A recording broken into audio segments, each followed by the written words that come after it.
Hi Pisces! Welcome po sa ating channel. Ito yung Daily Gabay Tarot Reading for February 27, 2025. Please be reminded kung naka-resonate kayo, comment down. Kung hindi ko naka-resonate, ibigay niyo po sa iba kasi general reading po ito. This is for you Pisces ngayong February 27, 2025.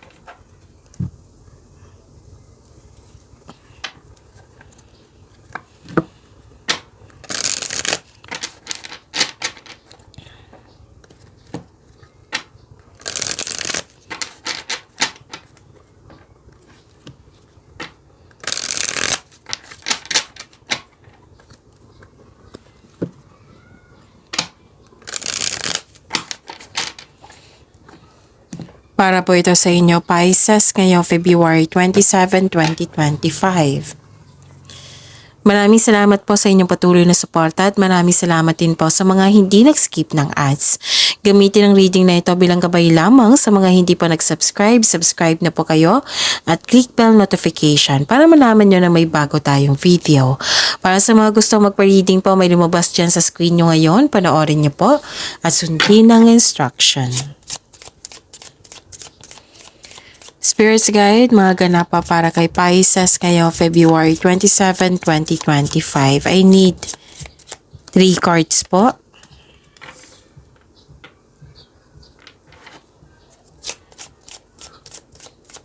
Para po kay Pisces.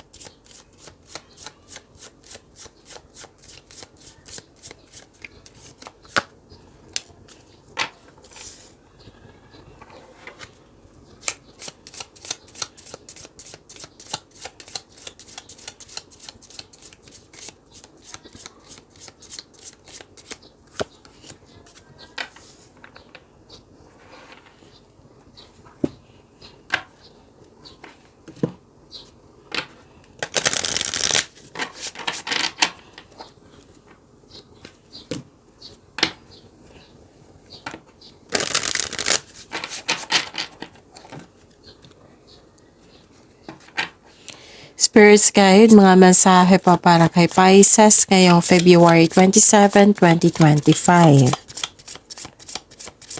I need 2 cards po.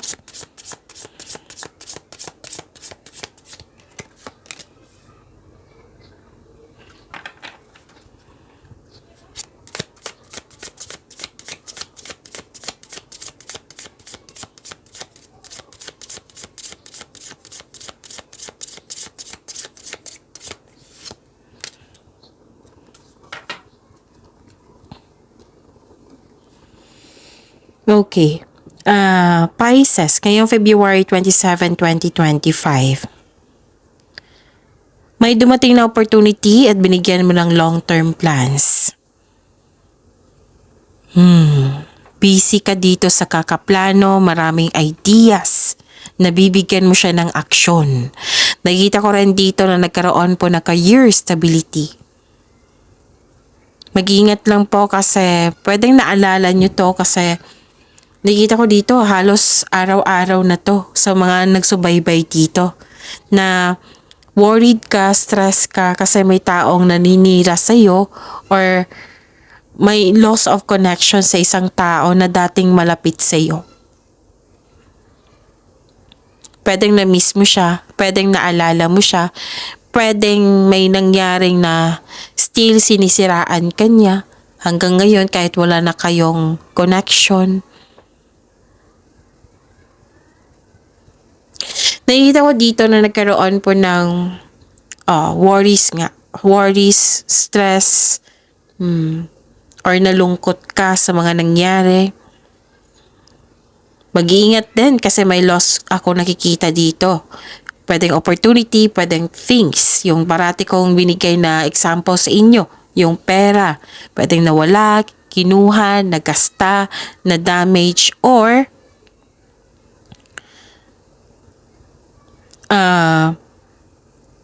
nagasta or ninakaw. So, dobleng pag-iingat. Nakikita ko dito na may new beginning. Bagong connection sa isang tao, bagong relasyon, bagong yung ginagawa, bagong ginagawa nyo ngayon? Na nag-clarify siya, 2 card na pala nagsabi dito na may ginagawa kayo, kakasimula lang. Pwede din kakasimula lang sa relasyon. Kakasimula lang sa trabaho. At may na-hire dito kahit walang experience. May concern kayo sa immature na tao. At may concern, may humihinang atensyon sa inyo. Pwedeng literal na bata or ito yung inner child mo. Intention. Set clear and focused intentions. Nature. Connect with nature to the ground and inspire yourself. Mag-grounding kayo, mag-meditate kayo to refresh your energy.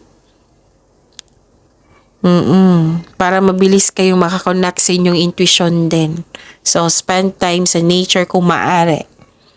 Kahit sa labas lang, hindi na kailangan gumasta. Sa labas ng bakuran nyo. Yung walang masyadong, yung umaga, yung unang sikat ng araw. Tapos walang masyadong ingay ng sasakyan, ng ingay ng TV, radyo. Mag-grounding kayo. Kung kinakailangan sa inyo, ha? So, set an intention and focus kayo. Set clear intention and focus. Kasi kung clear ang intention mo sa isang bagay, may potential yan. Okay? Spirit guide na po yung energy ni Pisces ngayong February 27, 2025.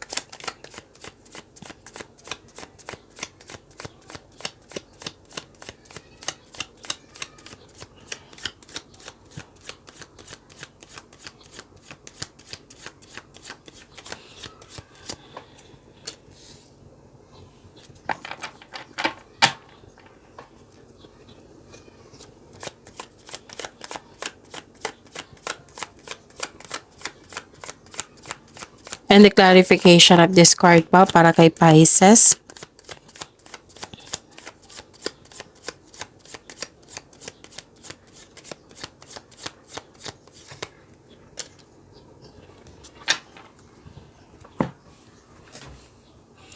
Kung may narinig kayo or may nakita kayong repeating message, meaning to say, pinupush ng cards niyan kasi ng ilan sa inyo hindi pa binigyan ng atensyon. Na kung maaari din po, bigyan nyo po ng solusyon at aksyon. Remember, Pisces, at the end of the day, alam mo na ikaw lang taong may kakayahan at responsable na gumawa ng sarili mong katotohanan at kinabukasan. So, ano yung energy ni Pisces?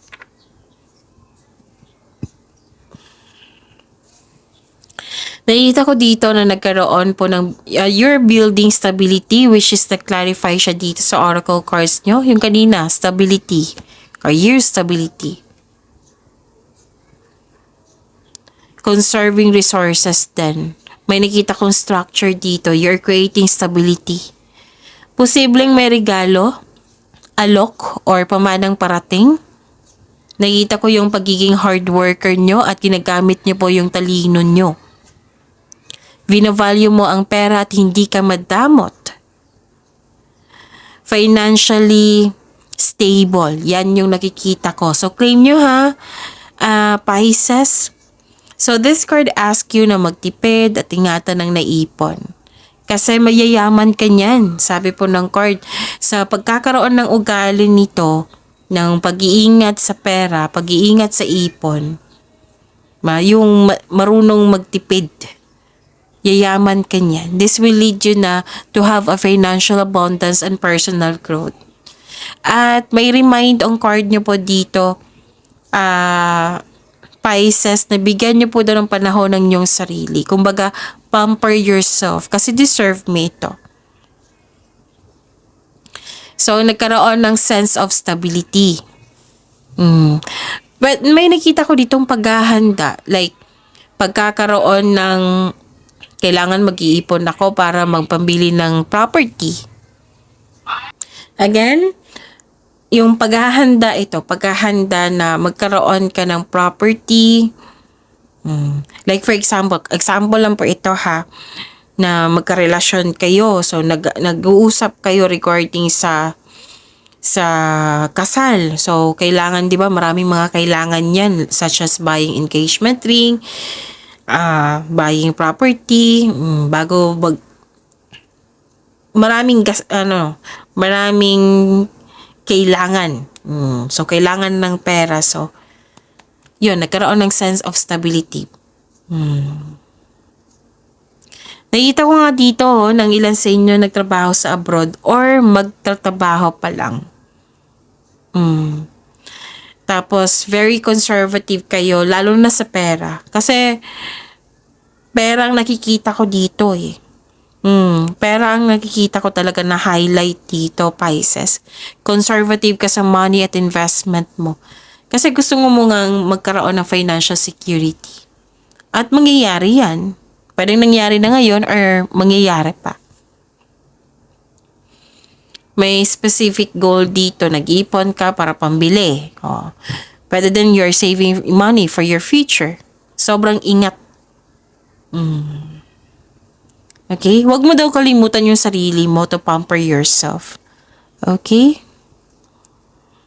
Like for example, kailangan mo na talaga ng sapatos. Pansinin niyo po yung sapatos niyo na kailangan niyo ng palitan. Kasi kailangan na, kasi it might be butas niya yan. Kailangan ng bago. Pamper yourself. Kasi deserve mo yan kasi naging masipag ka.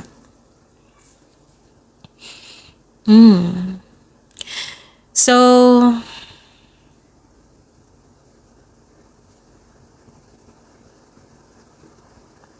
okay.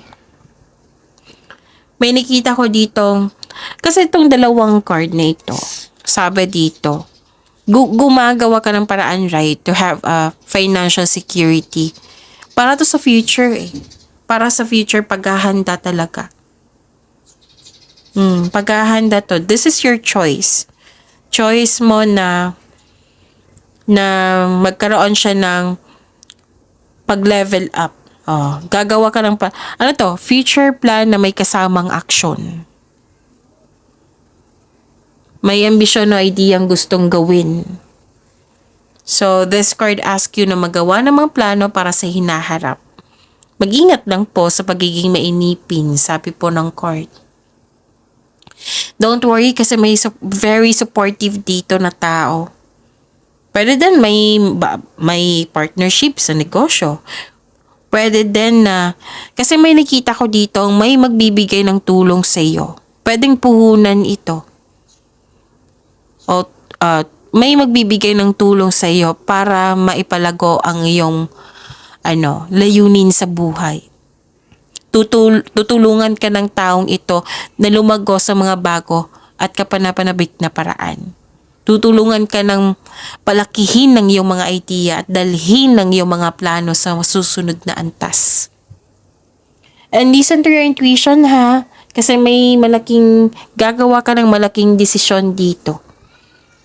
Okay? Sa mga bago dito na hindi pa alam kung paano mag-connect sa intuition, i-search mo sa Google on how to connect to your intuition kasi marami pong paraan yan. Siyempre, sa legit na website po.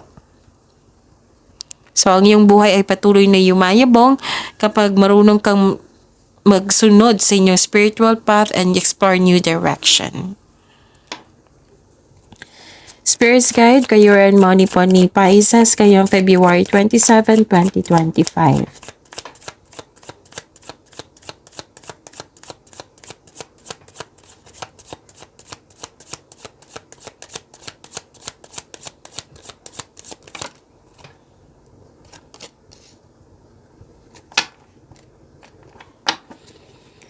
And the clarification of this card po.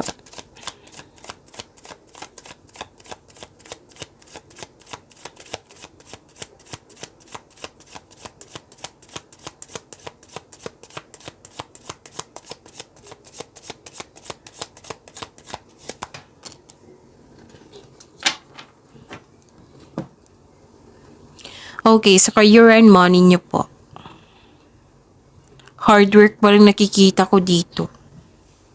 Hard work po. Sobrang sipag nyo. Dalawang card na lang mismo nagsabi nito from your energy card.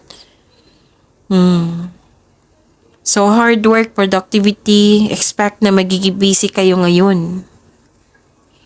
hard work at dedikasyon sa trabaho or negosyo man for financial prosperity. So this is repeating message ha. Talagang focus kayo sa inyong kaperahan ngayon. This is good sa inyong career din. Patuloy mo lang magsumikap, sabi po ng card. Nag-aaral ka ngayon ng new skill para ma-increase ang iyong income or gumagawa ka ng passive income. So what you have been studying or practicing, it will lead you to abundance po. Magbibigay ito ng abundance sa iyo. So trust that you can do anything.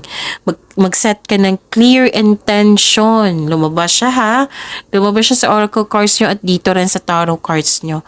So set kayo ng clear intention so that you can achieve success through diligent work that you enjoy. So intention, set clear and focus intention. Andito.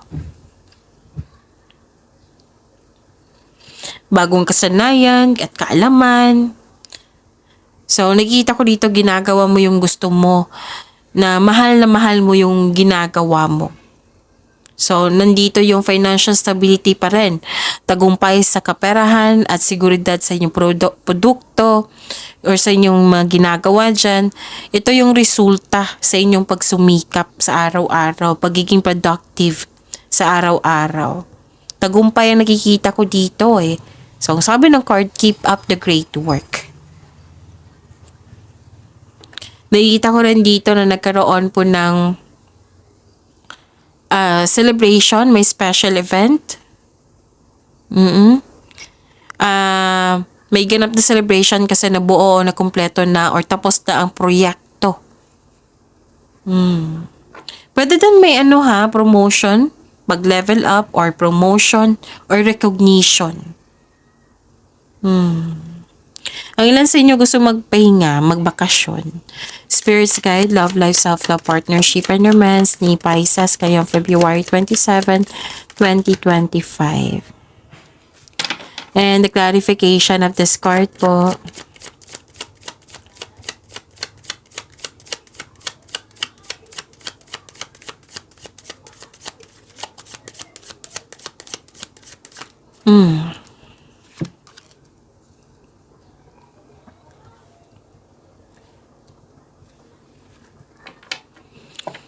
Maraming salamat po sa patuloy na tiwala, suporta sa ating channel at maraming salamat din po sa mga hindi nag-skip ng ads.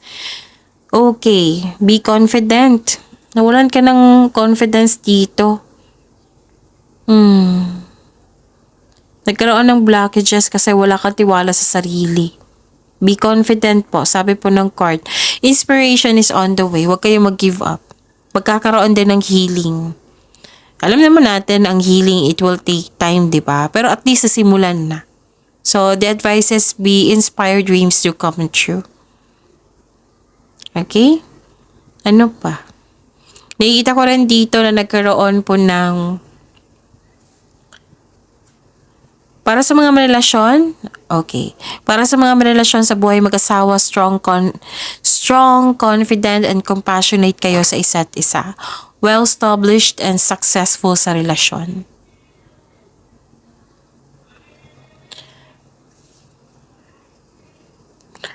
Okay, sa mga single dito, may makilala kang taong very passionate sa gusto sa buhay. Charismatic, masayahin. Maaari din, ideal type mo ito. Isip-isip mo to ngayon. Pwede din kayo ito kasi very passionate kayo sa gusto nyo sa buhay. Very supportive din kayo sa inyong partner. May ganap din dito na binibigyan mo ng time and effort yung passion mo. Please know, dalawang card na po nagsabi dito ha. Please know that you are divinely guided, Pisces. You know that you are guided and protected now and always. So, huwag kayong mag-alala kung nagkaroon kayo ng lack of confidence kasi at the end of the day, magiging confident ka. Very confident and sense of worthiness are elevated.